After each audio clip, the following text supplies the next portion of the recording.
श्री सद्गुरुदेव भगवान की जय। श्री सीताराम सरकार की जय। श्री राधा रमण लाल की जय। श्री गौरी शंकर महादेव की जय।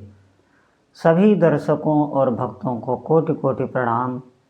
सबको प्रेम भरा जय जय श्री राधे, जय जय श्री सीताराम। सभी भक्तों से प्रार्थना है, निवेदन है, कृपया आज का सत्संग बहुत ही महत्वपूर्ण है और बहुत आपको ध्यानपूर्वक इस बात को सुनना है। आप निश्चित आपके जीवन में परम लाभ होगा। ऐसा हो ही नहीं सकता कि अगर आप भजन कर रहे हैं और आपको अपने प्रभु की अनुभूति नहीं हो रही, आप सच्चाई से लगें तो देखिए, भजन में लगना ही कठिन होता है। जैसे आपको नाम जब बताया गया, आपने किसी माध्यम से सुना या आपको स्वतः ही श्रद्धा हुई, आपका पूर्व जन्म का भजन का अभ्यास है या कोई भी माध्यम हो, किसी संत से आपने सुना, तो निश्चित मानिए भजन करने में मन जल्दी लगता नहीं है। बार बार मैं इसलिए कह रहा हूँ कि आपका निरंतर जप चलता रहे, फिर जब निश्चित आपके अनुभव में आने लगेगा। आपका किया हुआ भजन आपको दिखने लगता है। अभी दिखता इसलिए नहीं है कि पहले तो ये है कि अभी हमारा भजन ठीक से हो ही नहीं रहा है। अब आप कहेंगे भजन का ठीक से होना क्या होता है? भजन का जब आपका भजन ठीक होने लग जाए, जब आपका भजन छूटे, तो आपके भीतर व्याकुलता आने लगे कि इतनी देर मेरा नाम क्यों बंद रहा, इतनी देर मैं प्रभु से दूर रहा, मैंने इतनी देर नाम क्यों नहीं जपा। इस बात के लिए आपके भीतर एक व्याकुलता होने लगे, जैसे आपकी कोई लत संसारिक लगी है। जब वो वस्तु आपको नहीं मिलती है तो आपके हृदय में एक जलन, एक आसक्ति, एक क्रोध सा आने लगता है। ऐसे ही जप में आपके भीतर जलन, व्याकुलता होने लगे तो आप समझें अब मेरा भजन होने लगा। ऐसे जब भजन कुछ समय तक होगा, तब आपको अपना भजन अनुभव में आने लगेगा। आप खुद बहुत संयमित हो जाएंगे, बहुत नियम से चलने लगेंगे, शास्त्र विधि से खुद चलने लगेंगे आप। क्योंकि जब देखिए कोई धनवान होता है तो आप देखना वो कभी भी अपना धन प्रदर्शित नहीं करता, वो बहुत सुरक्षित रखता है धन को और जनाने भी किसी को नहीं देता, और ऐसे कर्म करता है कि हमारे धन का व्यर्थ व्यय ना हो। आप देखना ध्यान से, जिसके पास जो भी धनी मानी होगा वो व्यर्थ के लड़ाई झगड़े, व्यर्थ के वाद विवाद में नहीं पड़ेगा। क्यों? क्योंकि उसके पास धन है, वो उसका बचाव करना चाहता है। इसीलिए जब आपके पास भजन बल हो जाएगा तो आपके पास बहुत बड़ा अनुशासन आ जाएगा। आप छोटी छोटी बातों पर ध्यान देंगे, शास्त्र का सारा ज्ञान आ जाएगा। निश्चित आप मानिए, लगना कठिन है भजन में। सबसे बड़ी बात यहाँ पर आती है, जैसे आप देखना कोई छोटा सा बालक हो, शिशु हो, छोटा बच्चा हो, आप देखना आप उससे कहो पढ़ाई करे, पढ़ाई में आप बहुत कोशिश करें, फिर भी आप देखना उसका बिल्कुल पढ़ाई में मन नहीं लगता। आप उसे स्कूल भेजेंगे फिर भी उसका स्कूल जाने में बिल्कुल मन नहीं लगेगा, वो बंधना नहीं चाहता। आप देखना छोटे बालक को आप कहीं भी बांध के नहीं रख सकते। ठीक इसी प्रकार भजन में बंधना होता है, और ये हमारा मन घोर विषयी होता है। ये देखना, ये कहीं न कहीं सुख ढूंढता रहता है इंद्रियों के माध्यम से। जो भी आज तक इसने चखा है, देखा है, जो भी रूप रस गंध स्पर्श जो भी इसने आज तक महसूस किया है, ये उन्हीं से सुख लेने की हमेशा कोशिश करेगा। आप ध्यान देना, भजन में ये नहीं आपको लगने देगा। इसीलिए सत्संग सुना जाता है। आप खूब जोर दे के इससे भजन कराइए। हाँ, जो शास्त्र के अनुकूल वस्तुएं हैं उनका आप सेवन करिए।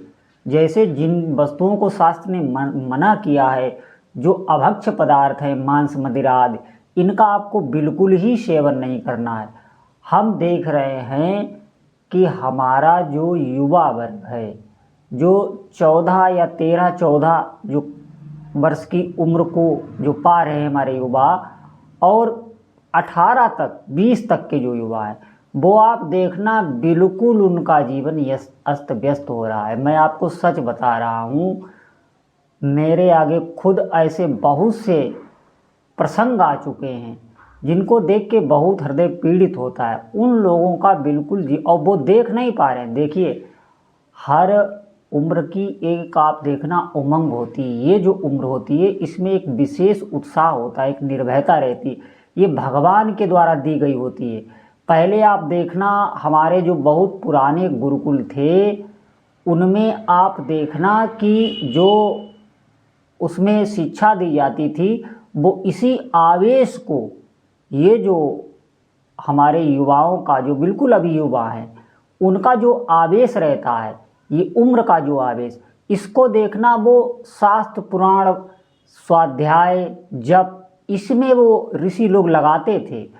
फिर जब आपकी अवस्था 20 वर्ष के पार होती है, उसके बाद जो प्रकृति द्वारा, जो ईश्वर द्वारा है, वो दूसरा आवेश रहता है। वो ये रहता है कि हम अधिक से अधिक धन प्राप्त करें, संसार के भोगों की तरफ धन प्राप्त करने की, कुछ ना कुछ करने की, काम धंधा आदि। लेकिन ये जो पहले का समय आजकल के युवाओं का जो व्यर्थ जा रहा है, बिल्कुल इधर उधर घूमना, व्यर्थ की मटरगस्ती करना, नशे आदि में लग जाना, ब्रह्मचर्य का नाश करना, ये सब बातें फिर जो आगे का जीवन है फिर कुछ करने की सामर्थ्य नहीं, बौद्धिक स्तर पर भी रह जाती है, शारीरिक स्तर पर रह जाती है। फिर वही लोग बेरोजगार होकर फिर और भी गलत आचरणों में उतर जाते हैं। निश्चित मानिए, मन बहुत ही खतरनाक है। ये युवा अगर अभी इनका ये समय सार्थक हो जाए, भले ये भजन ना कर पावें, तो ये जो अपने कोई भी एक कार्य को उसको सीखने लग जाएं तो कम से कम इनका आगे का जीवन गृहस्थी ठीक से चल सकता है। निश्चित मानिए, ये हमारे देश की धरोहर है और ये आगे जो इनका समय जाएगा, ये बिल्कुल आंखों देखा मैं आपको हाल बता रहा हूँ, बिल्कुल उनका ही व्यर्थ जाता है जिनकी ये उम्र व्यर्थ जाती है। इसीलिए कहा गया है कि भजन जितनी कम उम्र से हो वही अच्छा होता है, तब आगे आपका बन जाता है भजन। क्योंकि ये अंतःकरण का निर्माण यहाँ से ही होता है, प्रारंभ से। जैसा यहाँ पर अंतःकरण ये नींव होती है, इसीलिए भजन को आप कोई भी, जैसे अभी आप लगे भजन में, तो आप फिर जितना भी समय निकल गया है उसके बारे में सोचे ना, और अब जो समय जा रहा है उसको बिल्कुल व्यर्थ करे ना, तो आपकी भी स्थिति बन जाएगी, भले आपकी कुछ भी उम्र हो। लेकिन मैंने एक बात बताई कि लगना बहुत ही कठिन है भजन में। आपको बहुत जोर दे के इस मन को तब आप लगा सकते हैं, नहीं तो ये मन आपका लग ही नहीं सकता। इसीलिए भगवान से प्रार्थना की जाती है, संतों से प्रार्थना की जाती है कि हमारा भजन में मन लगे। अच्छा, जब भजन आपका होगा अच्छा, जब आपका भजन अच्छा होगा, जब आपके पास भजन भी बल होगा, भजन का एक आध्यात्मिक बल होगा, फिर इस संसार में कुछ भी दुर्लभ नहीं होता ऐसे साधकों के प्रति। लेकिन उनके भीतर कोई इच्छा प्रकट होने की संभावना ही नहीं रहती, क्योंकि जिसके भीतर भी अपने इष्ट देव का प्रभाव आ जाता है, भजन का प्रताप जिसके भी हृदय में उदय हो गया, फिर इस संसार में ऐसी कोई वस्तु नहीं है जो उसके हृदय को आकर्षित कर सके। बिल्कुल मैं आपको सच बता रहा हूँ, ऊपर के भी जो लोग हैं उनकी भी कोई भी वस्तु कुछ भी उसको आकर्षित नहीं कर पाता। ये ऊंची अवस्था है भजन की, और हमें यहीं तक पहुंचना है। देखिए, मानव जीवन का जो मुख्य लक्ष्य है वो यही है कि हमें भगवत प्राप्ति हो, प्रभु के दर्शन हो। सब सिद्धियों की यही सिद्धि है, मैं आपको सच बता रहा हूँ। नहीं तो ये मन आपको ऐसे ही फंसाए रखेगा। ये हर चीज़ को ग्रहण करता है, जैसे आप कुछ भी करें, दिनचर्या में जो भी करें, ये सबको लेता रहता है, आप देख नहीं पाते। जब आप एकांत में जाएंगे तब ये आपको परेशान करेगा। इसीलिए ये भजन हमें सिखाता, आप नाम जब करते रहे, करें अभ्यास निरंतर, तो आपका अनुशासन बनने लगेगा इसी मन पर, फिर ये ठीक से चलने लगेगा। तो और एक बात, ये लगेगा अगर कहीं सुख पाएगा तो भजन में ही। इस संसार में कोई भी वस्तु इसको सुखी नहीं कर सकती, इस बात को आप नोट कर लें। कोई भी वस्तु इसे दे दें, ये सुख नहीं, इसको सुख प्राप्त ही नहीं हो सकता। और उल्टा उस वस्तु से इसे दुख ही होगा।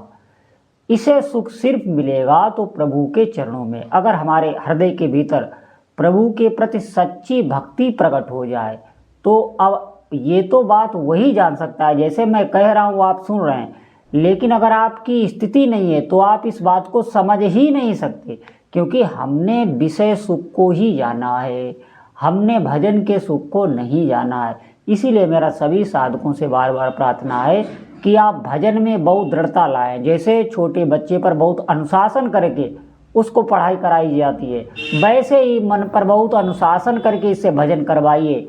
आगे का मार्ग आपका स्वतः ही खुल जाएगा, किसी से पूछना नहीं पड़ेगा। तो सभी साधकों से प्रार्थना है कि इस बात पर बहुत ध्यान दें और अधिक से अधिक भजन करें, नाम जप करें, जो भी आपके इष्ट देव हों। बोलो जय जय श्री सीताराम।